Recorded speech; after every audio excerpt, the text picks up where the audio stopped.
was standing right there. You could hear you from way back.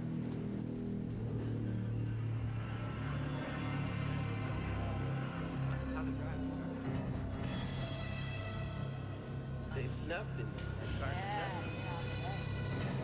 Right. That dude's dead. Yeah, I can't.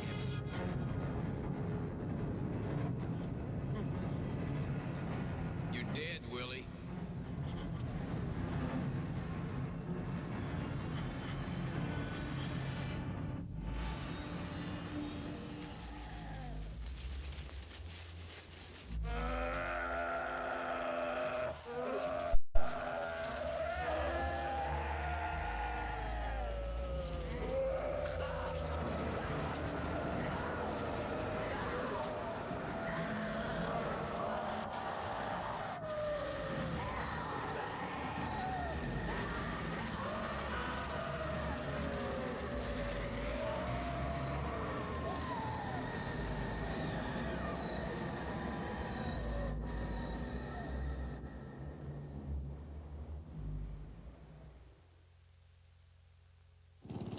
Oh, yeah. Eat these all the time. It's, Scrambled egg muffin. it is Spam. It's scrambled eggs and Spam luncheon meat on an English muffin. Scrambled egg muffin. They like them, I like them, and one can's enough for the four of us, so hey. Get Spam luncheon meat or Spam light and you've got the scrambled egg muffin. The taste the whole country's waking up to. Cool. It is an experience above all else. It is Avalon. Toyota technology taken to a new level of excellence. A world of superior comfort, room, and refined driving performance. Avalon, the new flagship from Toyota. Built exclusively in America. Experience the tranquility.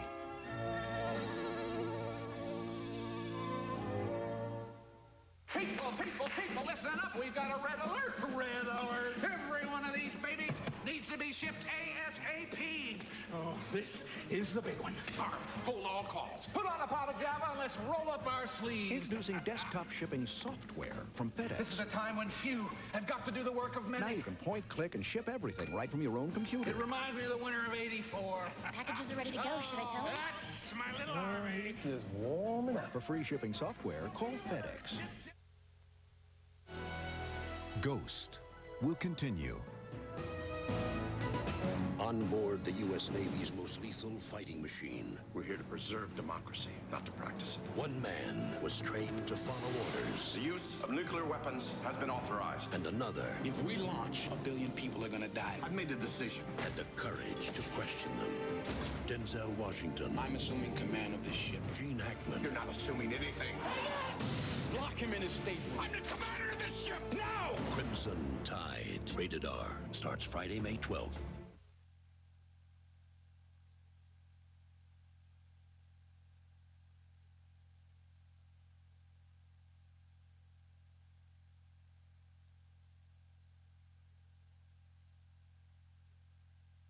$1 million. That might not be fun. What I discovered was that not only is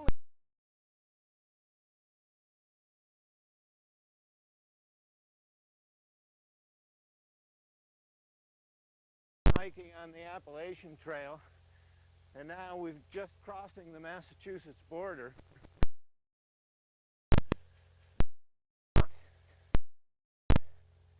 Here's a sign up here that indicates the first time we're going to see this, the Long Trail, a footpath in the wilderness.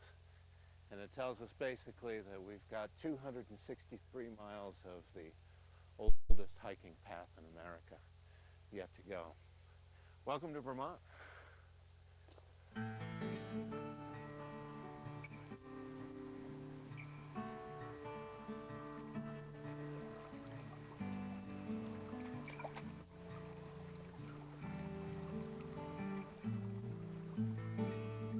The Seth Warner Shelter is the closest to the border.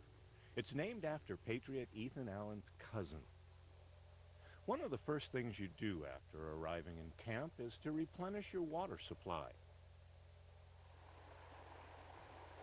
Because humans and other woodland animals leave nasty stuff, the water has to be treated.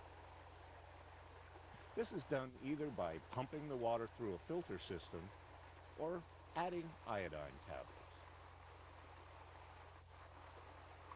Meanwhile, back at camp, total strangers are swapping stories. So how far have you come? Just over 400 miles. 450. Right now, 450 and a half. There you go. Take. Nothing happens really that quickly, and so you just get in a kind of a much different mindset. I don't know, we have our little routines. You know, every time we come into a shelter, set up our tent, we cook dinner, and then we play our 4 rounds of cards. Yeah, we do. Then we go to bed. It's very ritualistic in a lot of ways. As far as things that are going through your mind, it was funny because one of the first things that, first people we ran into that come from Springer, he was saying, yeah, I don't like to do 20-mile, 25-mile days because you run out of things to think about. He's like, I don't have that many thoughts. I can only go 22. Why do the trail at all? Why come out and do something like this? I mean, it's a fun adventure, and it's a wonderful experience to be away from the world of time and money. The Seth Warner Shelter offers a unique mix of the Appalachian trail hikers who have been out on the trail for months and long trail hikers who are experiencing their first day of hiking. As the AT hikers leave in the morning, it becomes clear that this is the beginning of a moving society and budding friendships along the long trail. North of Pownell, headed toward Bennington, the terrain is gentle on the way to Harmon Hill.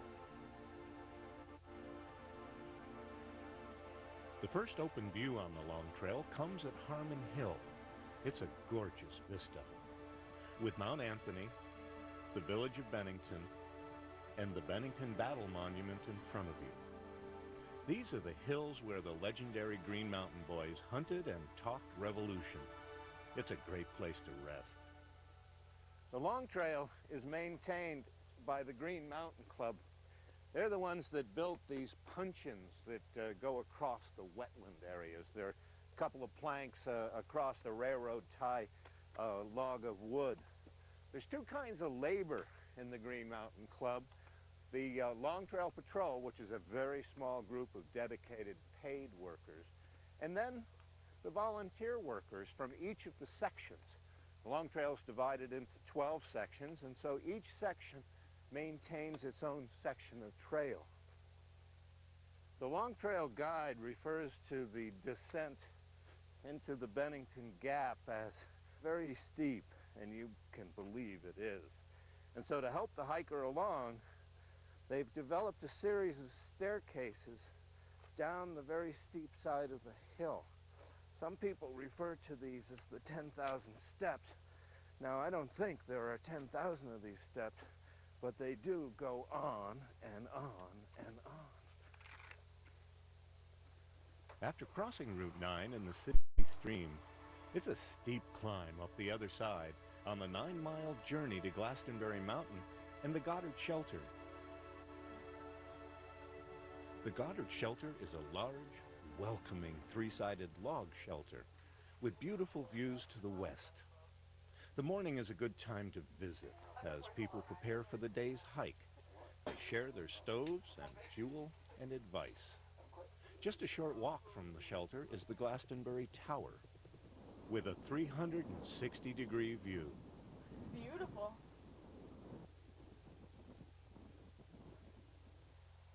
The trail heads north to Storybrooke Shelter.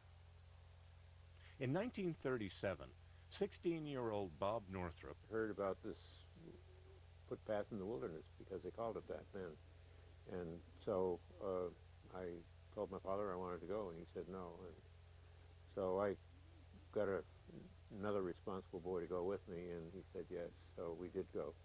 And we did it in 3 weeks. In 1991, I got the idea that maybe I could raise some money for the protection of the Long Trail, and I actually raised about $10,000 just writing on my own with on my own typewriter to people. And then in 1996, we set a goal, since I was 75, of of $75,000, and the money did come in. We raised about $130,000 for the protection of the Long Trail. Yeah. 80-year-old Bob Northrup has hiked the Long Trail end to end 6 times. He's hiking it now for the 7th time with his son Steve and grandson Robert. Bob is again raising money to protect the Long Trail. It's remarkable people like Bob Northrup who will help preserve the trail for future generations.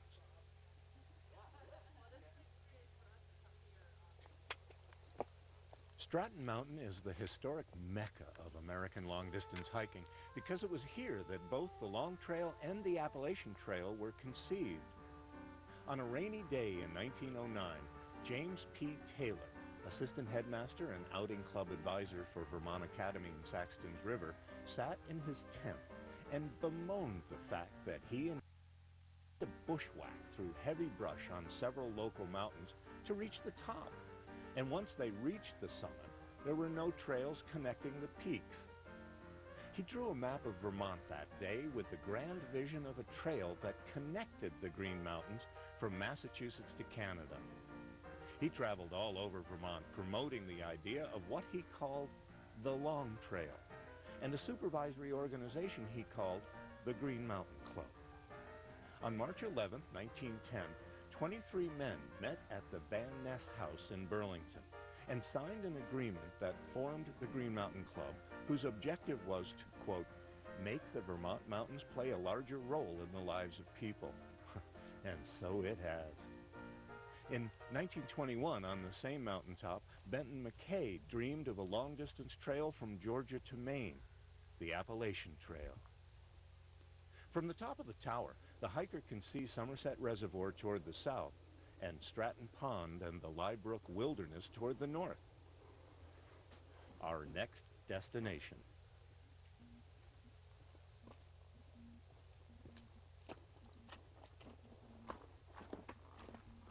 After a night at the Spruce Peak Shelter, the hiker follows the trail to the peak of Bromley Mountain.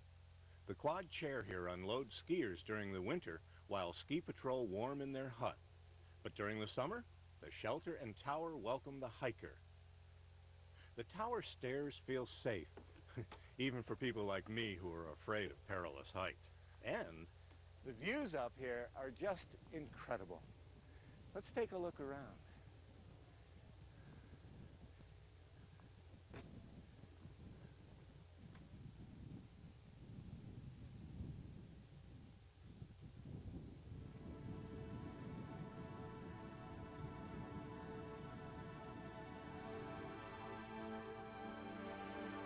The Peru Peak Wilderness area is rugged and beautiful. Stiles and Peru Peaks can raise a sweat. Griffith Pond provides a tenting area.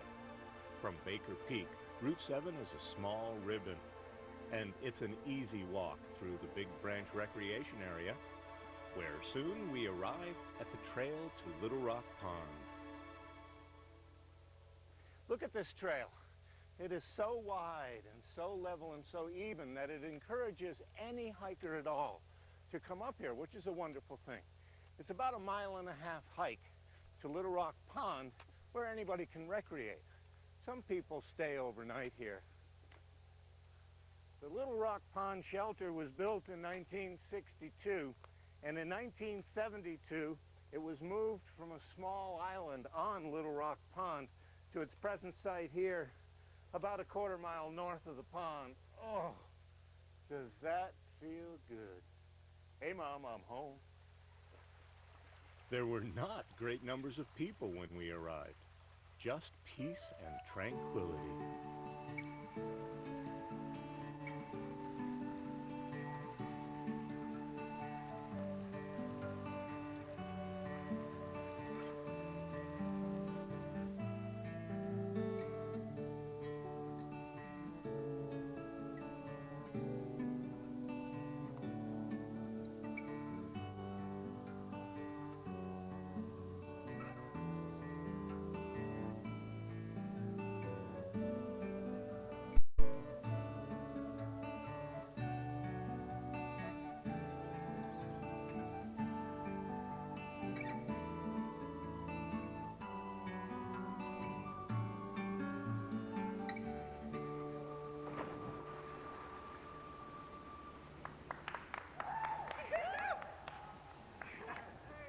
Just before Clarendon Gorge, we met Chad, an Appalachian trail hiker.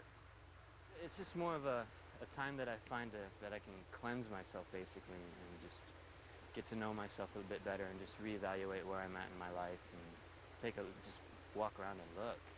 It's just beautiful. And Clarendon Gorge is beautiful.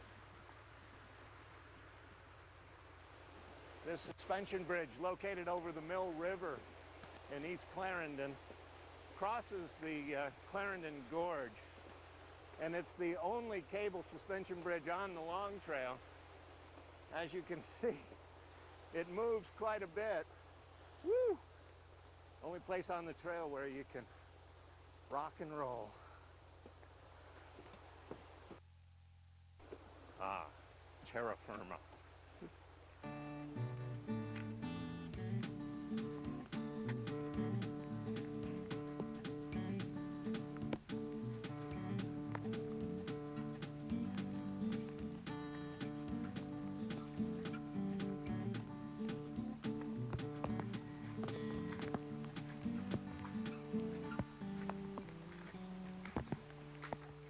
At the base of Beacon Hill in what I think is Shrewsbury, you come upon another very pleasant surprise of trail magic.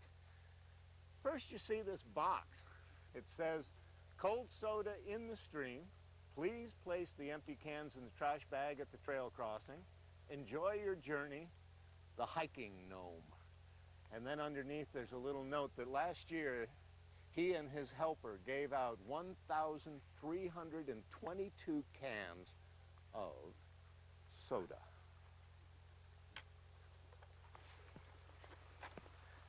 Laying right out in the stream, in plain sight, plenty of sugar,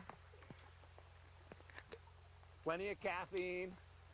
Leave your can in the plastic bag by the road. See ya.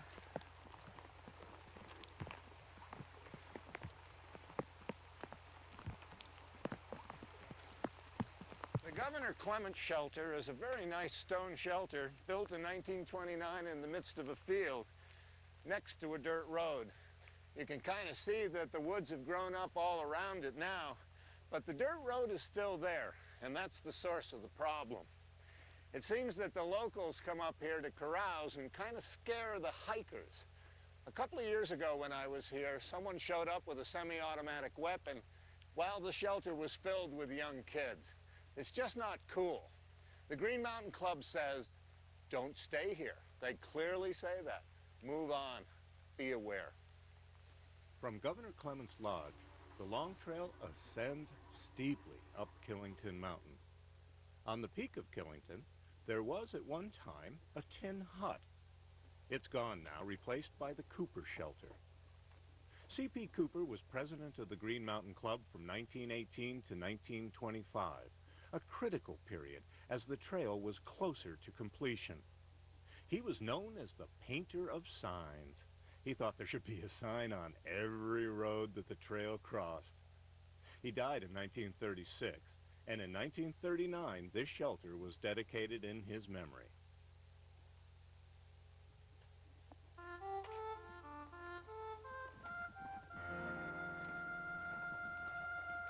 By the 1920s, the Green Mountain Club felt that it needed a new headquarters.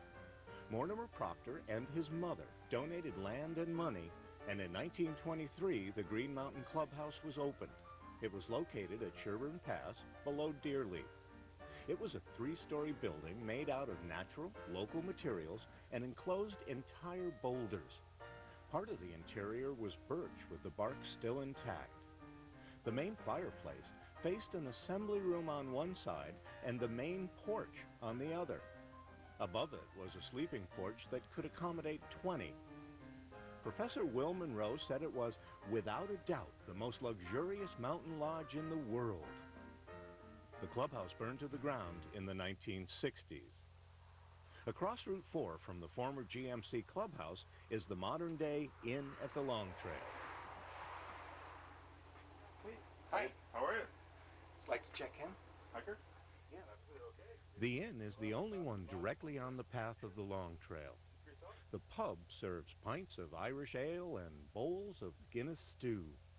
Long Trail and Appalachian Trail hikers take a day or two off the trail to rest, visit, bathe, and resupply. We've now come 100 miles north on the Long Trail, just 167 yet to go. We'll say goodbye to the Appalachian Trail hikers when we return. The Long Trail, one of Vermont's best... Heart Company.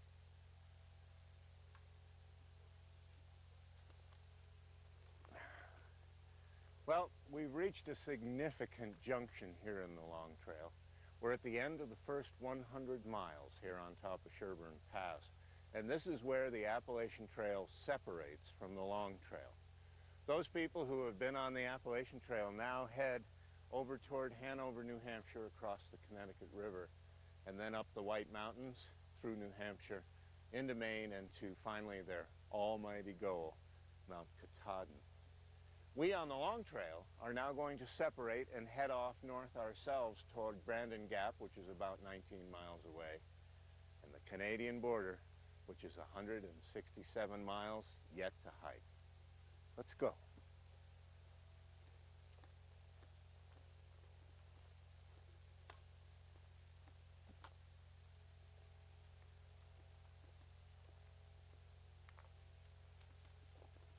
North of Sherburne Pass, the hiker spends over an hour traversing the ridgeline above Chittenden Reservoir. The trail opens to many different views of this secluded lake. Then it's back to the canopy of the northern forest. We're on top of the Brandon Gap. In 1927, Kathleen Norris and Hilda Kurth of Schenectady and Catherine Robbins of nearby Cornwall became the first three women to attempt to end the Long Trail. They drew the attention of the media, and they became known as the Three Musketeers. Kara Nelson is the granddaughter of Catherine Robbins, and she reenacted the hike in 1997. Kara, it was unusual for women to make such an attempt.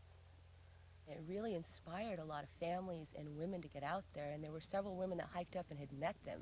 They were in skirts and long dresses, and my grandmother, the Three Musketeers, were out there in their men's wool pants, and they wore riding boots. There wasn't hiking boots back then. They were lucky. They stayed at a lot of farmhouses, and they would have milk, and they would feed them eggs for breakfast, and they would get fresh bread in the morning, and they're not there anymore. On Jay Peak, they were met by Mr. French, a representative of the state. He yelled up, "I'm looking for the Three Musketeers, and I brought ice cream." And they sat down and indulged themselves in ice cream that had been sent up. Because the Long Trail was completed only to Jay Peak, the three women hiked to the Canadian border at North Troy. To raise money for the protection of the Long Trail, Kara and her sister Amity reenacted the exact hike 70 years later in 1997. At the Sucker Brook Shelter, I met a group of recent UNH graduates whose trail names were Odo, Trax, Lefty, and a young man not yet inspired with a trail name. You know, all the rich ones are over in Europe. And you're kind of getting smelly and stinky up here. We like it that way. Jobless and homeless. Jobless and homeless. Homeless and unemployed. Why, now obviously you're all friends. Yep. Why long distance hike? What is it? Looking at like a map of Vermont and saying you started in Massachusetts and you ended up in Canada is quite an accomplishment. And it says something to like mental and physical stamina. And I think that's really... So you think it has something to do with strengthening your character? Oh yeah, definitely. Isn't that a strange phrase in this day and age? Yeah. And it gives you a lot more time to think. Like right now I'm trying to think about jobs I want to do afterwards and whether I want to go to grad school or this or that, and trying to figure out place to live and all that kind of stuff. And you definitely have enough time to think about all sides of every issue, so it's great. So it is kind of therapy too. It's for the mind as well as the body. Yeah, absolutely. It really is too, especially even not with problems outside. Like you realize when you're on the trail that, you know, your problem is I got to make it to the next shelter by sundown, you know, and that's it. And you don't have to worry about the job or the house or this or that or anything or a test or a paper. You just have to keep moving, you know? Nowhere else in the world is it politically socially acceptable for 11 strangers to be sharing a floor this size and sleeping next to each other like it was no big deal. And I think the camaraderie you get on a trail like this is just absolutely amazing. These hikers represent the attitude of most on the trail. You don't have to be too serious up here. The Breadloaf campus of Middlebury College once belonged to one of my favorite eco-eccentrics, who gave the people a portion of the Green Mountains. Know all men by these presents, that I, Joseph Patel of Middlebury, in consideration for the love I bear my native state, do give, grant, bargain, sell, convey, confirm to the state of Vermont for a state park, the mountain they call Camel's Hump. David Bain teaches English at Middlebury College. Joseph Patel was one of those wonderful, eccentric 19th century wealthy men. He had a wealthy family. He had a bequest which came in. He came up to the Ripton Plateau for his health and loved the mountains so much that he ended up buying a farm, created something called the Breadloaf Inn here, 300 acres of trout streams and riding trails. People from as far away as Washington, D.C. came to experience nature. And there he lived for several peaceful years until something provoking came to his attention. Joseph Patel had been aware of the logging problem in Vermont since he was a very young man, and he loved the out-of-doors. And he used to call them timber butchers because at that point in the 1860s, most of the mountains and forests were just denuded of their original forest. With the trees gone, streams would silt up and habitat would be lost. So Patel did what needed to be done. He bought the land around him. He figured that if he didn't try to become a steward of these mountains, who would? What started as a project for Patel quickly became a mission. He wanted to own everything that he could see from the front porch of the inn. And then it became everything he could see from the cupola on top of the inn. And then it just kept on going from there. By 1915, Patel had given Camel's Hump to the state, and Middlebury College ended up with 30,000 acres, with provisions that they remain primeval. During the Depression of the 1930s, Middlebury sold the land to the U.S. Forest Service. It would eventually become the core of the Green Mountain National Forest. By the 1950s, the USFS had leased the land on Mount Ellen for the development of what would become Sugarbush Ski Area. So much for primeval. Patel rescued such a vast tract of land here in the center of the state, and he really deserves some kind of state sainthood for that. Joseph Patel's legacy can be seen from miles away and will always remain a sacred part of Vermont. Skyline Lodge was built by the U.S. Forest Service and the Green Mountain Club in 1987. It's a four-sided log structure with a door and windows and everything. We've gotten here a little bit earlier. It's about 2:45 in the afternoon, and this gives us a chance to, always wonderful, take off your pack and sit down and relax. Directly in front of us is this beautiful pond reflecting the sky with lovely yellow lilies on the water.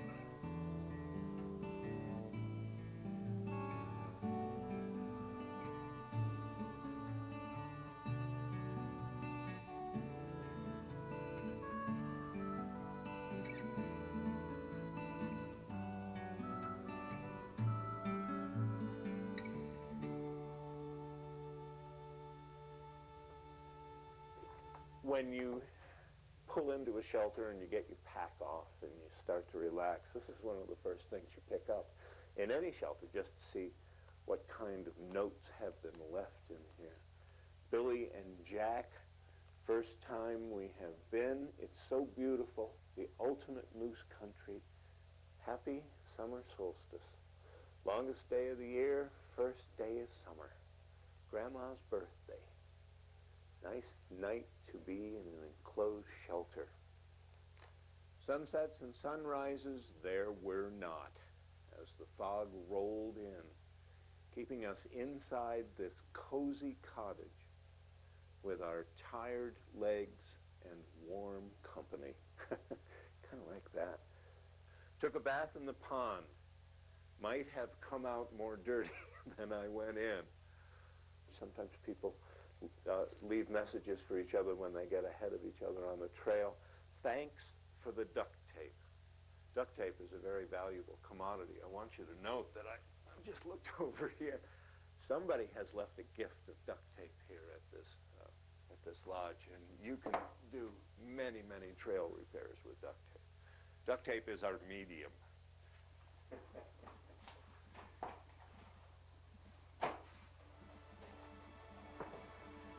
Just a couple of 100 yards from the lodge is the place to go after dinner, Sunset Cliff. With Lake Champlain and the Adirondacks before you, the sunsets are spectacular. They're only rivaled by the pastel sunrises, as this time-lapse shows.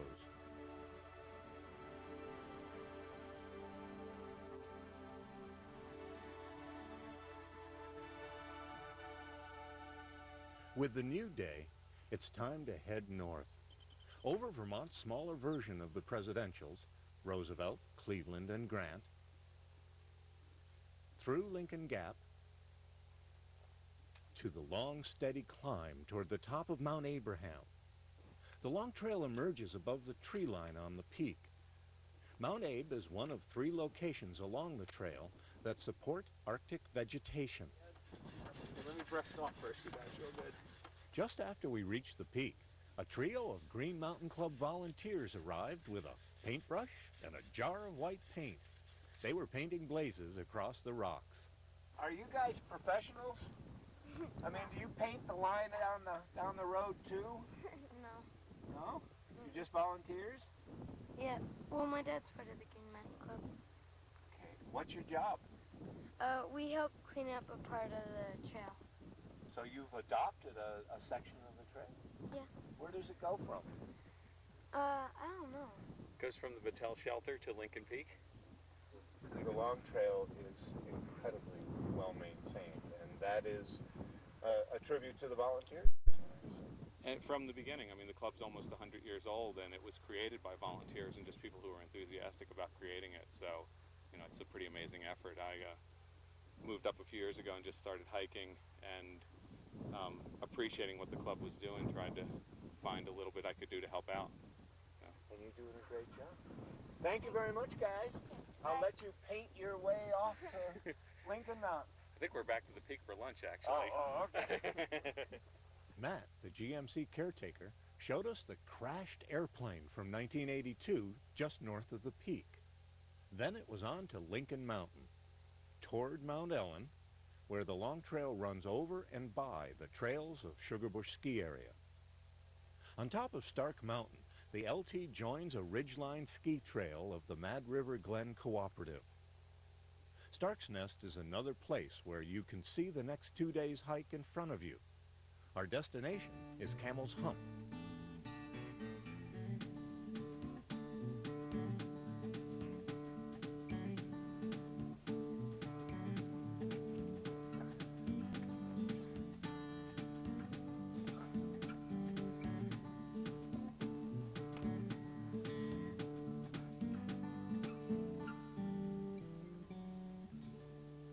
If you look at the opening credits of Jack Nicholson's movie Wolf, you'll see this shot from the Appalachian Gap in Buell's Gore.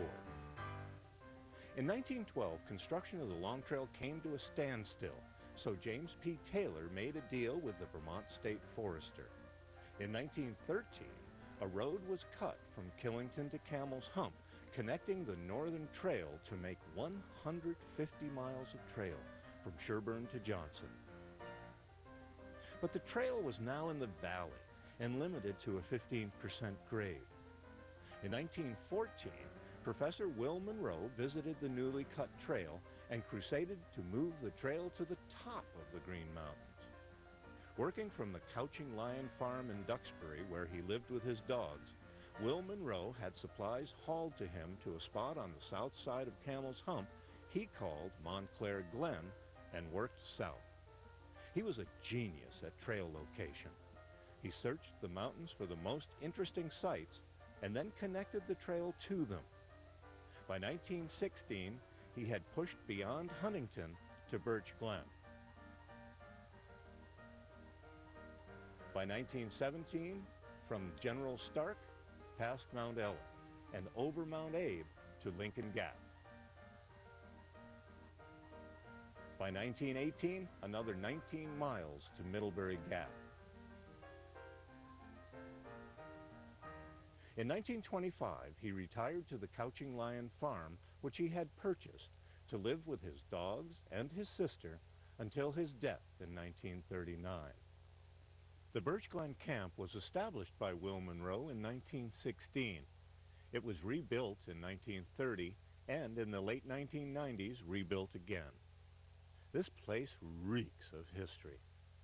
It's a comfortable place to cook our freeze-dried dinner, a combination of pretty good flavor and goopy consistency. Just outside, Mr. Snake has his dinner.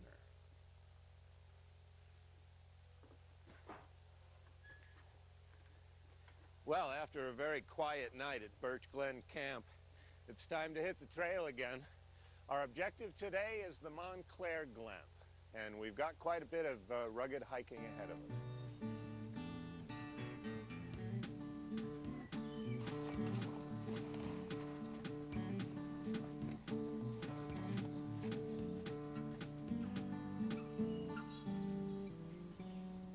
About 3 miles north of Birch Glen is the Coles Cove Shelter. Named after Judge Clarence P. Coles, this three-sided shelter wins the prize for having the most out of all of the outhouses. Just what do you say when unexpected company arrives? The climb to Burnt Rock Mountain is rugged, but the views south let us see where we've been, and the views north finally reveal our objective. This aluminum ladder is the only way down to Ladder Ravine. The present-day Montclair Glen Lodge is close to the original site where Professor Monroe, Clarence Cowles, Baron Dean, and others pushed the trail south in 1916. We're now on top of Camel's Hump. Where I was sweating before, the breeze is really cool and refreshing. This is one of the most popular day hikes along the Long Trail. And when you take a look at the view around, you can see why.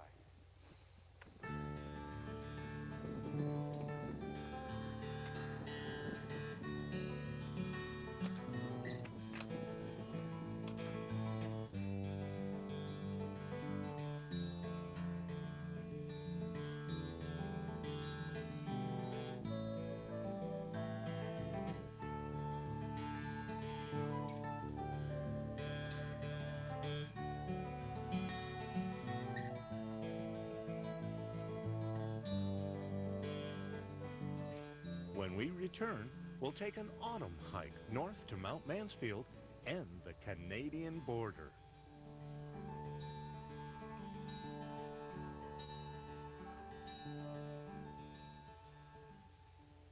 Welcome and thanks for joining us on the Long Trail, footpath in the wilderness, as Chris and Ed make their way up the trail. They're at Campbell's Hump at this point. Just a few miles left for the Canadian border, so stay tuned. As the seasons change and the hike progresses, we want to show you the Long Trail all 4 seasons, and they actually did that. So it's coming up here on VPT. Have you learned anything tonight? That too is part of our mission, to educate, inspire, entertain. And while you're having some fun and seeing some things you haven't seen before, perhaps you're learning a few things about the gift of a mountain called Camel's Hump, about lodges named after people who blazed trails years and years ago because they were dedicated to the spirit of creating this amazing trail from the borders of Vermont from one end to the other. and just out of their love for the wilderness and offering it to others. Again, a community. There are communities all over the place. People who share in a project, who share in an interest. Hopefully you're sharing in the interest of public broadcasting tonight by watching Vermont Public Television and The Long Trail, Footpath in the Wilderness, one of our local documentaries. Shows that we create to show you what is so special about Vermont, and you know that. That's why you're here enjoying it with us, and we were pleased to make this show available for you and to broadcast it for you here. Won't you join the ranks of members of Vermont Public Television tonight? The number's right there, 1-800-639-8303. I've actually hiked Camel's Hump myself several times, once late this fall with snow on the ground. It is an awesome experience. Now, if you're not up for that experience, but I encourage you to try it, but if you think maybe not, well, perhaps you just like your very own copy of the program and you can get a similar experience. Certainly you can see the vistas, the sunrises, the sunsets. You can call with your pledge of $60 and we will send you your very own copy of this program. For your pledge of $90, well, we'll also throw in the pass, the 10-day pass to the Vermont State Parks. You can visit the parks on 10 different occasions or bring all your family and friends, all 10 of them, for one day. Let me remind you of the $150 package. This is when you make a gift of $150 to Vermont Public Television. Well, we will be delighted to send you 5 individual local programs, similar nature, about nature, our resources. Let me run down the copies for you, the titles. Along with The Long Trail, we have Barns, Changing Landscapes, Discovering Lake Champlain, and New England's Great River. Why don't you give us a call right now and let us hear from you. But don't forget, it can be only a pledge of $35 to register your support and approval for what we do here at Vermont Public Television. 1-800-639-8303. Vermont Public Television is one of 170 stations around the nation that make up the Public Broadcasting Service, PBS. So we're proud to be part of that group and to give you an option in your viewing that is, we think, quite different from the usual fare. We're commercial free, we're informational based, education, we're a safe haven for your children. We think of this as kind of a national treasure, and we need you to support us. We need you to do that at the local level to say, supporting the bigger thing, for the greater good. That's what this is really all about. We offer you some thank you gifts as sort of a way of saying thank you for being part of us, for joining us and supporting us. We'll offer you a videotape tonight of tonight's show, The Long Trail, for $60. Make it on an installment plan if you prefer. There's the big package of 5 tapes for a pledge level of $150.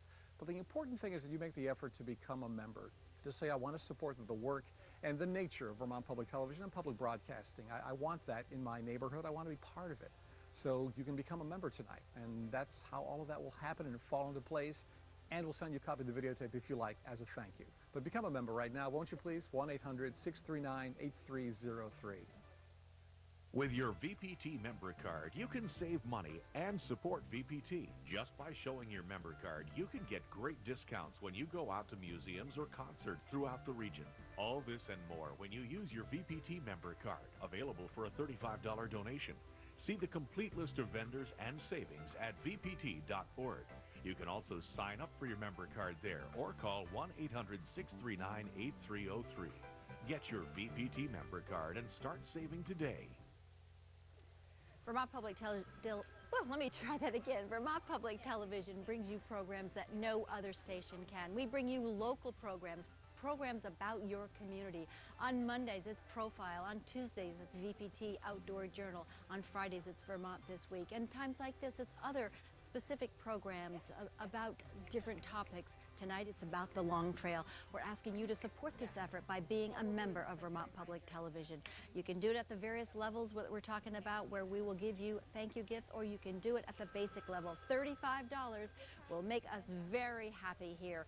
It'll be a basic membership. You'll receive the journal for a whole year. You'll receive our member card, which gives you discounts at a number of different organizations all throughout the New England area. We're going for a goal of 10 calls during this break. We want to turn 10 viewers into supporting members, investing members of Vermont Public Television, and so far we're at 4. Now, we thank you very much if you've already made that call, but if you haven't, we're waiting for you to go to the phone right now and give us a call. That phone number is on the screen. It is toll-free, 1-800-639-8303. Call number 5 is coming in. We'd like to get 5 more this break, so you can be that 6th caller. Just take the initiative. The incentive is on your side, please, to become a member of Vermont Public Television tonight. When we think back to nostalgia, when we think back to earlier times, the good old days, sometimes it's a historic footage of in days gone by in Vermont when things were a whole different way of life.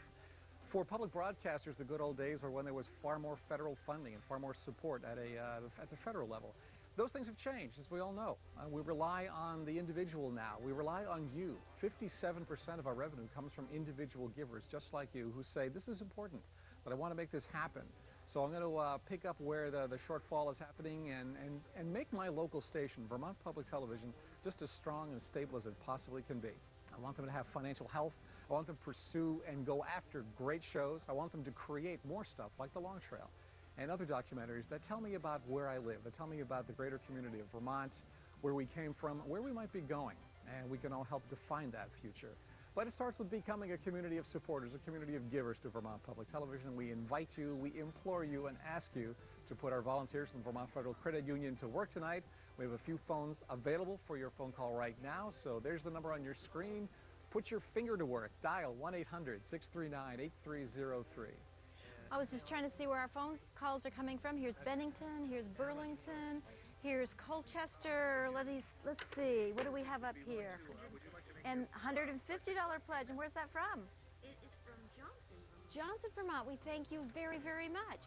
We are hearing from all around our viewing area, lots of folks probably who hiked the Long Trail. If not, they're very interested in it. If not, they're very interested that we are providing local program to all of our community, and we are very proud of that effort. But what we're asking you to do is to support the programs that you enjoy here on Vermont Public Television, and you can do that by calling that toll-free number. Now, if you make a call and pledge $90, we will say thank you by sending you your very own copy of this program that you're watching right now, along with a pass, a 10-day pass to Vermont State Parks. This is our thank you gift to you when you make that investment in Vermont Public Television. But remember, we're really pushing the $35 members. We are asking to turn as many viewers into members as we possibly can, and a $35 investment in Vermont Public Television will make you a member and will tell us that you're interested in what we're doing, that we are on the right track providing you with programs like this. Give us a call right now. It's a toll-free call. The number's on your screen, and we are here waiting for your call. 1-800-639-8303.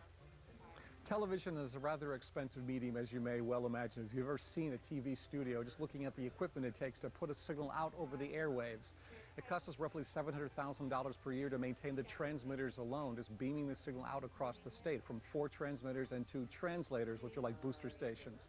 So it's expensive on that end. It's expensive to buy programs. It's expensive to make programs like this. But that's the business we're in. We're happy to do it. We're happy to be part of PBS and offer you those programs, and happy to carve out our local niche as Vermont Public Television, your public television station. And we invite you now, when we do these member drives, we invite you into the club to become an active part of it, to take part, and to basically vote. Let us know that you care about this. And the way you vote is to say, I'm going to make a contribution. I'm going to make a donation. If that's a new idea for you, welcome. Come on in. Make your pledge tonight at whatever level is comfortable for you. Basic membership starts at $35. We have family memberships at $50, all the way up to the Jack Berry Circle that begins at $500, and the Leadership Circle, our top tier of givers who donate $1,000 or more every year, a very special group of people that I personally get the chance to oversee and stay in touch with. So whatever works for you, if you can do a major gift, if you can do a little gift, it's important to become a member at whatever level makes sense. 1-800-639-8303. Let me pick up on that and tell you how important your support is to us. Let me share with you that you actually represent 57% of our income picture here at Vermont Public Television. So when we extend this invitation for you to become a member, we certainly hope that you'll take us up on it, because we certainly wouldn't be here for a day if you didn't invest in our service. There goes another call right now. We're working toward that goal of 10. Dave, how are we doing? We're at 6 right now. Is that 6 or is that 7? That's 6. Okay, well, I guess we need a few more to get to 10. Perhaps you're on your way. Perhaps you're just grabbing your MasterCard, your Visa, your American Express. We'd like you to do that. But the important thing is that we hear from you, whether it's a level of $150, where you get all 5 of our local productions that we have been talking about, $90, where you get the copy of the program along with the 10-day pass to our state parks, $60 pledge will get you your actual copy of the program. $35 will make you a basic member. The important thing is that you call, and you call now. 1-800-639-8303. Operators are standing by during the upcoming program to take your call. If you'd rather mail in your pledge, write to one of the following addresses on the screen. Or you can pledge via our easy-to-use and secure website at vpt.org. Thanks for watching and supporting Vermont Public Television.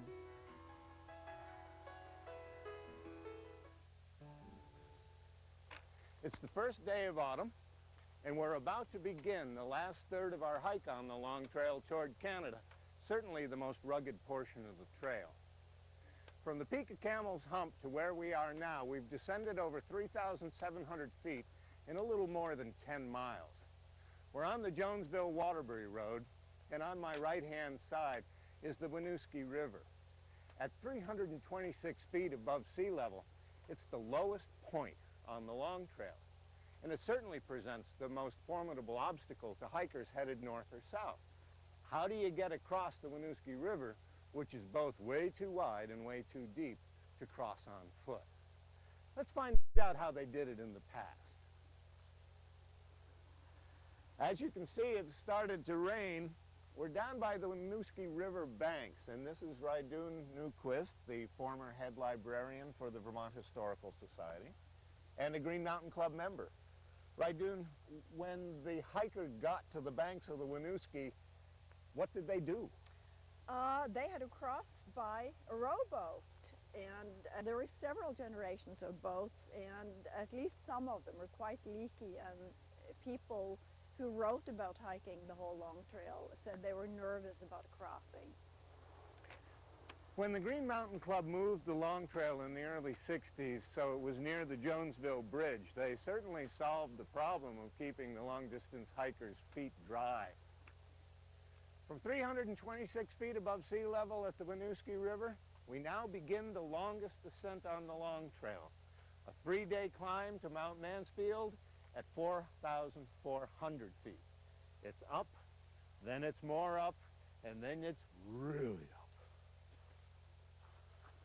As we approached the side of Bolton Mountain, I almost walked right into a moose.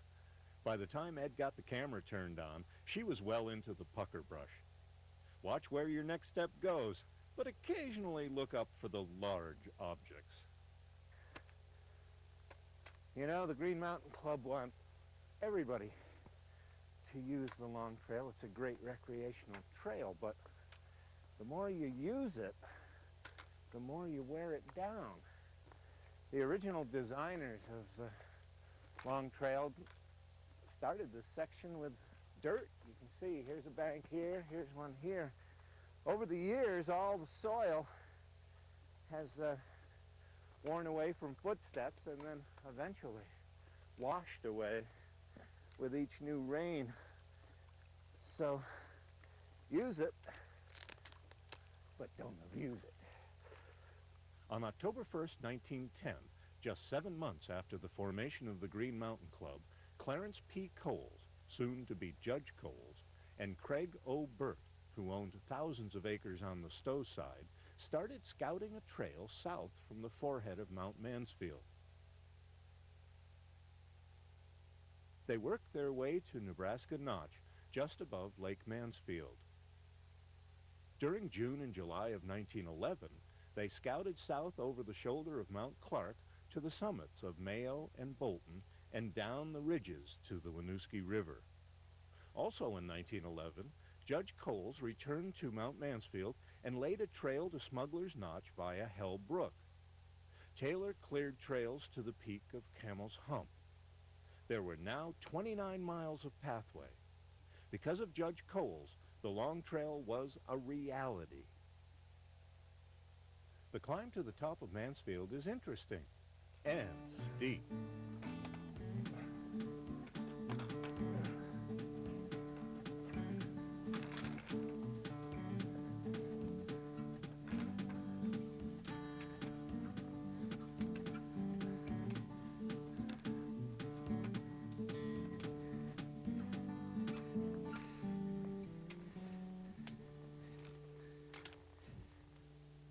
At 4,393 feet, the summit of Mount Mansfield is Vermont's tallest.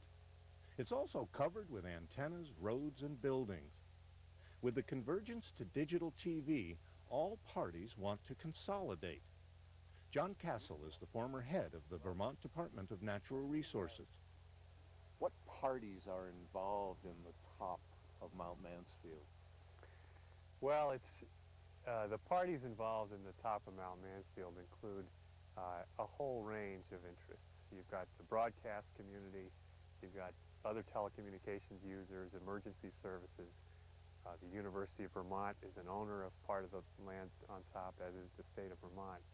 But most significantly, from my point of view, the public is directly involved in a lot of different ways, both as users of the telecommunications services that come off the mountain, and of course in their interest in preserving the ecology up here. The thrust of the state's interest in this matter has always been to get the broadcasters to co-locate, that is, to consolidate their facilities to the greatest extent possible, because that's the way that we can be most efficient about the uses of the natural resources up here. The more facilities we can put on one tower, the fewer towers we need. The more facilities we can put in one building, the fewer buildings we need. With the consolidation of towers, hikers will once again be able to climb this side of the nose. On the north side of the nose once sat the Mount Mansfield Hotel. For $3 a night, you could rest comfortably. As you can see, when we reached the top of Mount Mansfield, we had a very rapid temperature drop and the wind picked up. I had to go from t-shirts and shorts to put on my long pants and almost every layer that I had. It's something that any hiker should be aware of if they come to the top of Mount Mansfield, and that is that the weather can change radically, very quickly. Up here on the very top of Mount Mansfield, you have to walk along the rocks because there's some very rare alpine tundra that grows along the ridge of this mountain. What the Green Mountain Club has done is they've taken scree walls, they call them, little chunks of rock, and they put them on either side so that the hiker knows where to go and where not to go specifically. One of the things that the Green Mountain Club talks about is if you have a dog and you want to bring your dog up to enjoy the mountaintop, to keep it on a leash. Otherwise, the dogs will wander all over the Arctic tundra and kill it. This tundra has taken thousands of years to grow. It's grown in a very thin surface of soil that disturbs very easily. The weather and the wind is bad enough, but when humans started coming up here in the mid-1850s, they began to destroy all of this alpine vegetation that grows along here. So when you are on Mount Mansfield and in the other protected areas on Mount Abraham and on Camel's Hump, be sure to walk just where the scree paths are. The hike to the top of the Chin is well worth it. You're on top of the world, Vermont style. On the east slope of Mansfield is Taft Lodge. Taft Lodge was built in 1920 and rebuilt in 1996. It's the largest on the Long Trail. It's advertised to hold 24, but Susan, the GMC caretaker that day, said, "The most I've ever heard was 44 people. They were all Girl Scouts and young girls. But we had that 35 the other night." I met some really great people at Taft.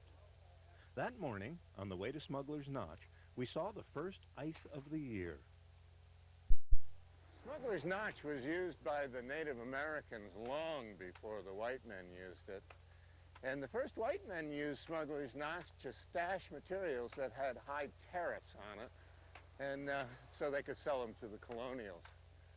Smuggler's Notch is also the place where we leave Mount Mansfield and we start up toward Smuggler's Notch ski area. The trail is steep, crossing Sterling, Madonna, and Morse Mountains, and up and over Whiteface, where there is a brand new set of stairs being constructed by the Long Trail Patrol. In 1931, Professor Roy Buchanan, with his brother Bruce and eventually his son Chet, organized the Long Trail Patrol. He was to supervise it until 1958, when he was 78 years old. They were a small group of dedicated workers who were paid, but not much.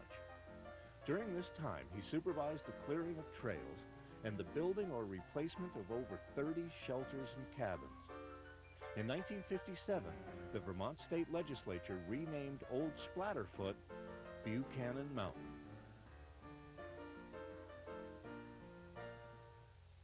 In 1984, the Green Mountain Club decided that it was time to secure easements along the Long Trail. Susan Shea is Director of Land Protection for the Green Mountain Club. It wasn't until the mid-1980s that there were threats to the trail that led the club to begin this enormous campaign we've been working on now for 15 years, the Long Trail Protection Program. Bob Lincoln is the Director of Development at the Green Mountain Club. The Long Trail from the Winooski River north to the Canadian border was, much of that land was in private ownership. The Nature Conservancy helped us in the first few years because they had expertise at land conservation.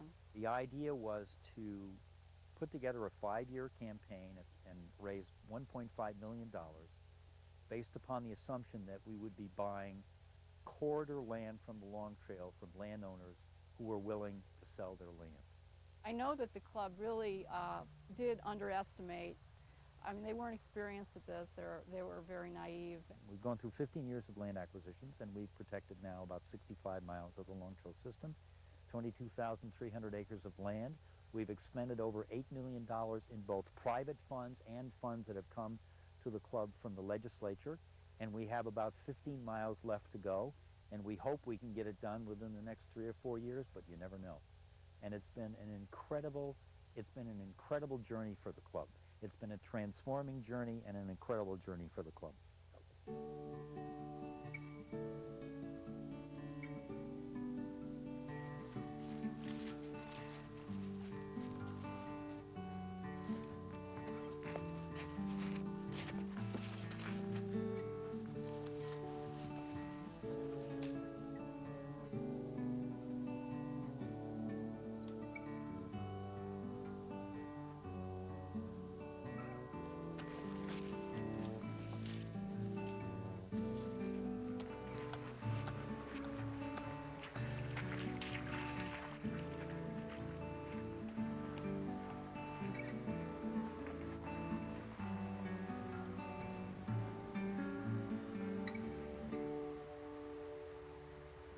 At Devil's Gulch, near Belvedere, Larry Becker, the Vermont State geologist, explains the rocks.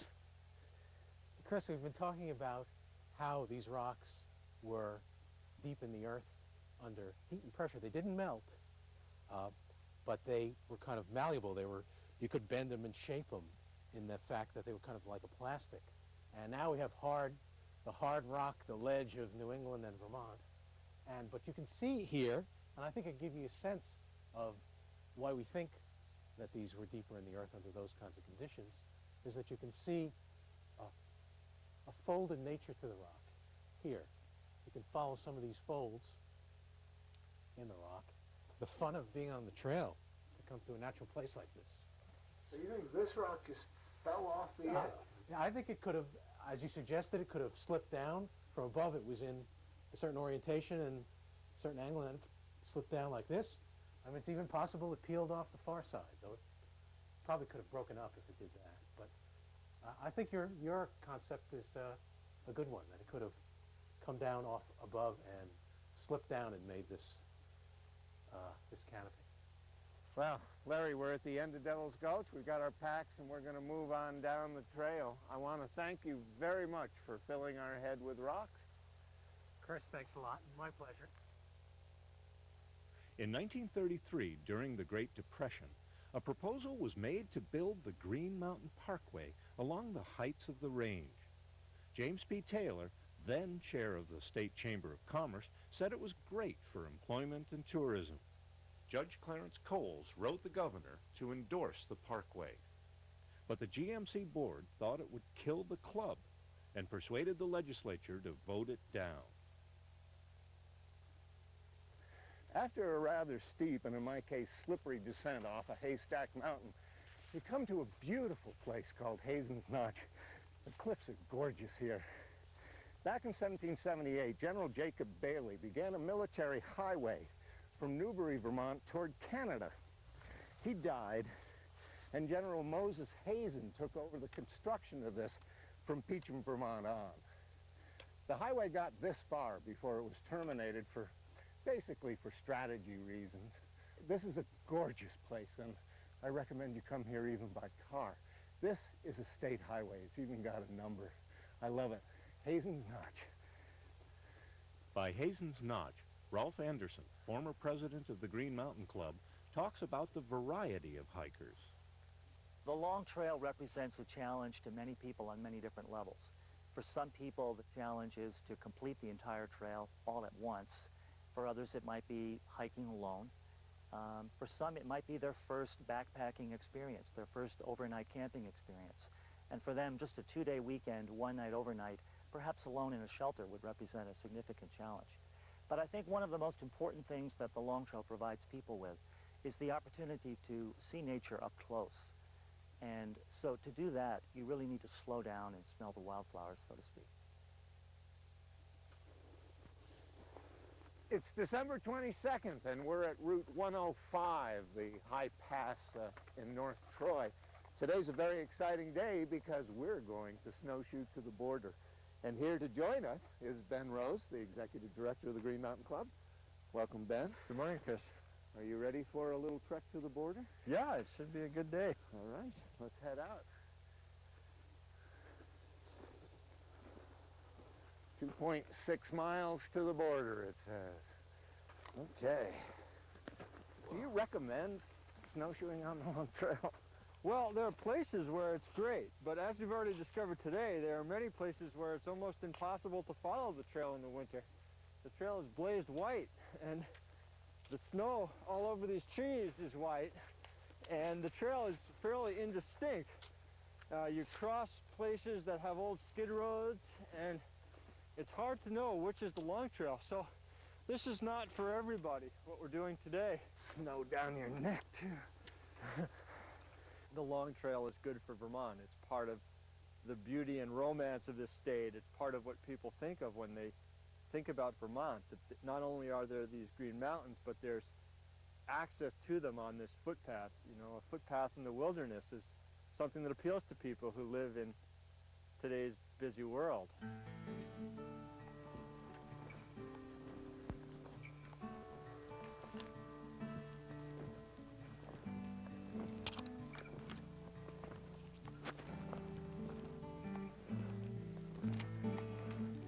Oh, cool sign. Woohoo! Here we are. Woohoo! Did it, did it, did it. It feels great. As you look to the west, you can see the white stripe of the border, as you can see the United States and Canada. Well, it's pretty chilly here, so I got my hat, put it over. My hair is iced over. Get my vest on. You know, we're here. We've done it. We've finished. We've gone from Williamstown to the Canadian border. And for me personally, this is a very special day. 18 months ago, I started in Massachusetts to hike the Long Trail, and I knew nothing about hiking long distance. I've learned a lot. I've really enjoyed myself. Many blisters, many painful falls afterwards. I'm here in Canada, and for me, it's one of the most rewarding things that I've ever done. What about you? What about if you shut off the TV and shut off that cell phone and shut off that radio and get a friend and a pack and head to the Long Trail? I think you'll really enjoy it. I'm going home.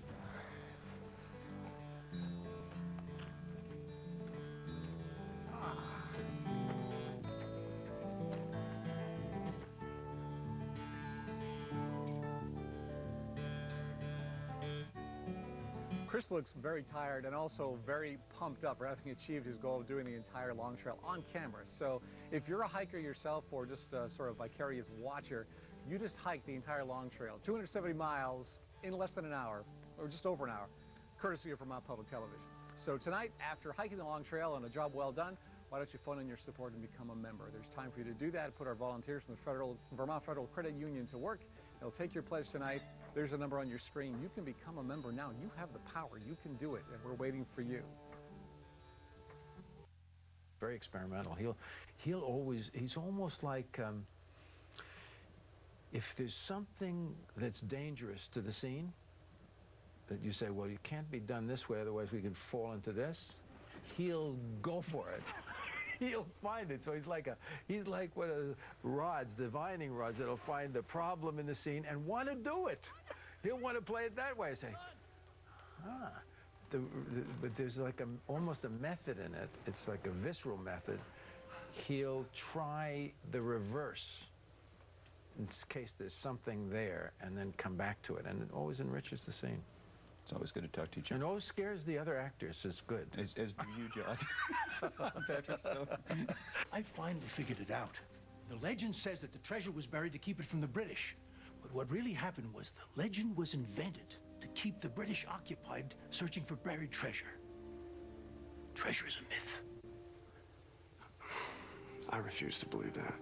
Flicks with Patrick Stoner explores the craft and pleasure of filmmaking and its impact on our community for public television stations around the country.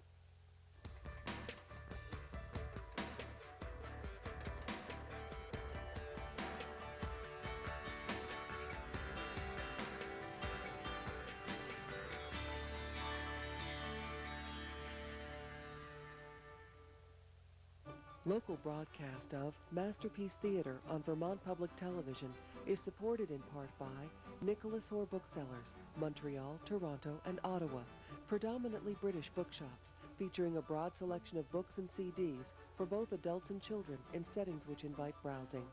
By Kendall at Hanover, an accredited continuing care retirement community in New Hampshire's Upper Valley, providing experience, environment, and education for older persons near Dartmouth Hitchcock Medical Center, offering small-town charm, cosmopolitan culture, and atmosphere. This program is also supported by contributing members like you. Tonight, expect a masterpiece. Hello, I'm Pollyanna. My niece is coming to live with me. Oh, wouldn't that be nice? No, it won't be nice. Eleanor H. Porter's classic tale of a little girl who can find a silver lining in every cloud. Well, there's always something to be glad about. Her cheerful optimism transforms a whole town. She's a remarkable girl. Pollyanna. Tonight on Masterpiece Theater.